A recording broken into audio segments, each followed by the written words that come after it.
know this part, but it's pretty fucking crazy. Like, if you look at, so NATO, let's be clear here. NATO sounds nice and peaceful and wonderful to an average American who just watches CNN. NATO is a military alliance. It creates war. It helped bomb Libya into oblivion. That was a NATO-led war that took actually the most advanced society in many ways in Africa in terms of, you know, getting everyone housing and healthcare and shit like that. And it fucking bombed it into warlords and open-air slavery. So that's what NATO does. So imagine a military pact.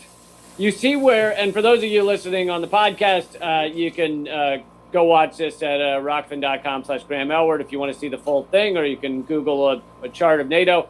But it starts off nowhere near Russia for the most part. It's Norway, Iceland, UK, France, Italy.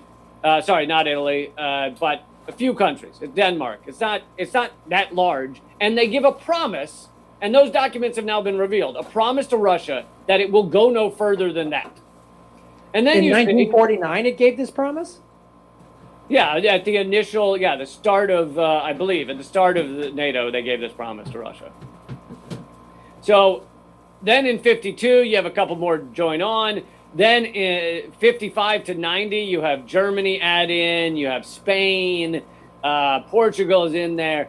Then you get into the 90s, 1999, you have Poland, you have Hungary joining on. 2004, then Slovakia, Lithuania, Latvia, Estonia. So now you're getting into like some of the former, you know, Soviet bloc countries are joining NATO. And so you're putting NATO like at Russia's door, on their fucking border. And again, this doesn't mean I think they should bomb every NATO country, but it helps to understand what their view, and when I say Russia, you know, I think nation states are fucking bullshit, but when I say Russia, I mean the Russian government. I'm not talking about the Russian people. There are anti-war protests in Russia right now. There are also many people in Russia who support what Russia's doing. But when I say Russia, I mean the Russian government does not love having a Western military alliance that is led by the United States on their border with missiles and with, you know, the ability to strike them and harm them. And so they view it as harmful to their security. That's how they're viewing it.